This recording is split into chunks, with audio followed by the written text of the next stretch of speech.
Good morning and welcome to my another video. নিজের বিবেক যে কাজে সায় দেয় না সেই কাজ কখনো কারোর চাপে পড়ে করো না। বাজে এখন রাত 9:30, চলে এসেছি রান্নাঘরে। বাবার ওদিকে পড়াশোনা হয়ে গেছে, আমি ততক্ষণে ঝটপট রাতের রান্নাটা সেরে ফেলি। খুব তাড়াতাড়ি চটজলদি যদি খুব ভালো খাবার খেতে ইচ্ছা করে তাহলে আলুর পরোটা আর সঙ্গে একটু ধনেপাতার চাটনি খুব তাড়াতাড়ি খুব ইজিলি হয়ে যায়। শুকনো লঙ্কা আর জিরে সেটাকে রোস্ট করতে বসিয়ে দিলাম। আসলে আগের যেটা গুঁড়োনো ছিল সেটা না শেষ হয়ে গেছে।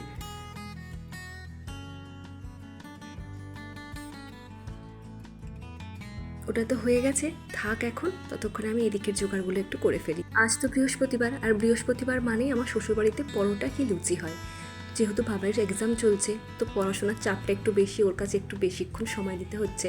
তাই ভাবলাম কি এমন বানানো যায় যেটা এক পদেই হয়ে যাবে অথচ সবাই তৃপ্তি করে ভাবে। তখনই মাথায় এলো যে আলুর পরোটা বানিয়ে ফেলি।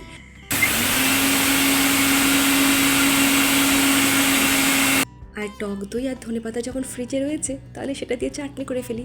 একদম সবাই তৃপ্তি করে চেটে পুটে খেয়ে ফেলবে।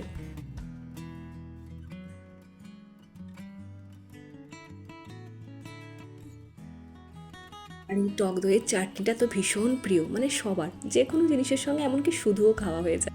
আমার ছেলে তো কতবার যে মাঝে মাঝে রান্নাঘরে আসবে আর এমনি এমনি খেয়ে যাবে তার ঠিক নেই। হাতে যখন কম সময় থাকবে তখন প্রেশার কুকারে আলু সিদ্ধ বসিয়ে দাও, একদিকে আটা মেখে ফেলো, আর রোস্টেড জিরে গুঁড়ো, গরম মশলা গুঁড়ো, এগুলো তো সবার বাড়িতে সবসময়তেই অ্যাভেলেবেল। ব্যাস সেটা দিয়ে আলুর পরোটা বানিয়ে ফেলো।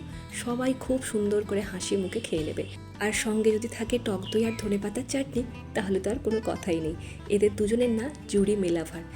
আর যদি সেটাও না থাকে তাহলে তো টমেটো কেচাপ আছে, সেটা দিয়েও কাজ চালানো যায়।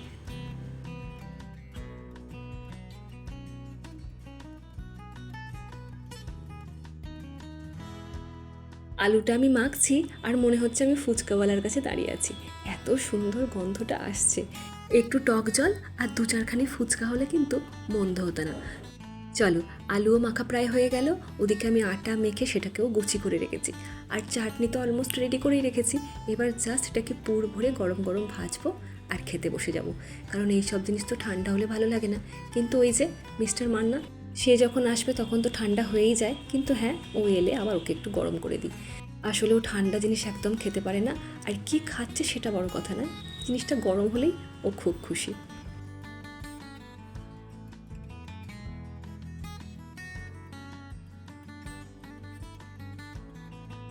আলুর পরোটা যখন ভাজি তখন এত সুন্দর গন্ধটা বেরোয়, জিভ ওখানেই লগলগ করতে থাকে। চলো আগে বাবাইকে দিয়ে দিই, তারপর আমি নিয়ে বসবো। আর ভিডিওটাও এখানেই শেষ করি। সবাই খুব ভালো থেকো, আর ভালো লাগলে একটি লাইক আর একটি কমেন্ট রেখে যেও। সবাই খুব ভালো থেকো। Thank you for watching.